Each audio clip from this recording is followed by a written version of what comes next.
MP గారు వచ్చేటంటే కూడా కాలపెట్టే స్థాయికి ఎదిగిందంటే పోలీసులారా మీరు ఎవరికి రక్షణగా ఉన్నారు? మీరు ప్రజలకు రక్షణగా ఉన్నారా?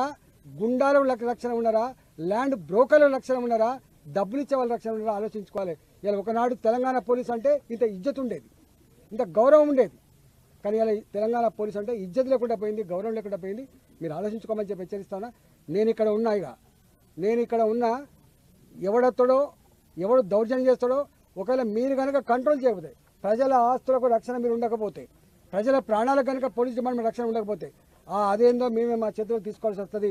మేమే గుండాలకు బుద్ధి చెప్పాల్సి వస్తుంది, మేమే ల్యాండ్ బ్రోకర్లకు బుద్ధి చెప్పాల్సి వస్తుంది, మేమే ఈ చిల్లరగాళ్ళను తరిమికొట్టే పరిస్థితి అని చెప్పి హెచ్చరిస్తా ఉన్నా.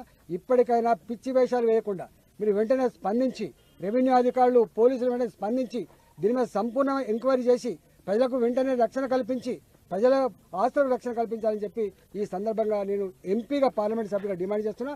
లేకపోతే ఎంపీగా మా కార్యకర్త, భారతీయ జనతా పార్టీ కార్యకర్తలుగా మేమే మా ప్రజల్ని కాపాడుకుంటాం, మేమే ప్రజల ఆస్తులకు రక్షణ ఇస్తామని చెప్పి ఈ సందర్భంగా తెలియజేస్తా ఉన్నాం.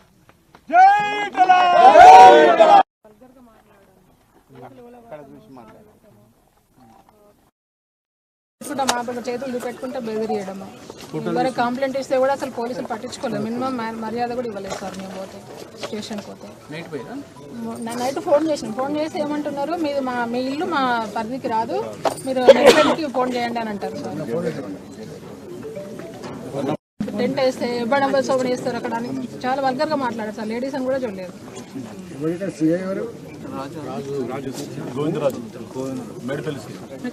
చేసుకుందామని నైట్ టెంట్స్ మంచిగా చైర్స్ అవన్నీ తెప్పించి ఏసీ చేసుకుందామని మొక్కు 10 మంది వాళ్ళు వచ్చి మా మీద దౌర్జన్యం చేసింది సార్.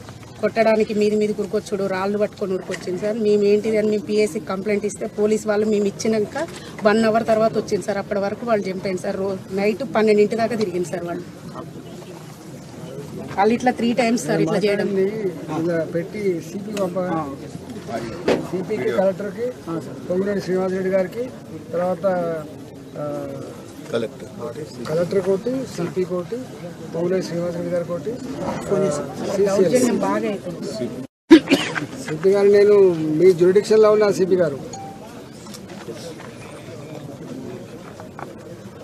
నేను ఒక ప్రెస్ మీట్ పెట్టినది మీకు పంపిస్తా. ఇప్పుడు 5 నిమిషాలు, ఒక 2 నిమిషాలు పంపిస్తా, చూసుకో. మిమ్మల్ని అనకపోతే ఇంకేమైనా అంటే చెప్పండి, మీరే కదా. మా ప్రజలకు రక్షణ కల్పించలేదు, ఏం చేస్తాను చెప్పి మేమే రక్షించుకోవాల్సిన పరిస్థితి. నేను ఏకశిలా నగర్లో ఉన్నాను. మీ సిఐ అంటూ అడుగు ఏమైందో ఇక్కడ చెప్తాడు. మీ సిఐ అంటూ అడుగుని పంపిస్తాను. చాలా లేట్ చేయకుండా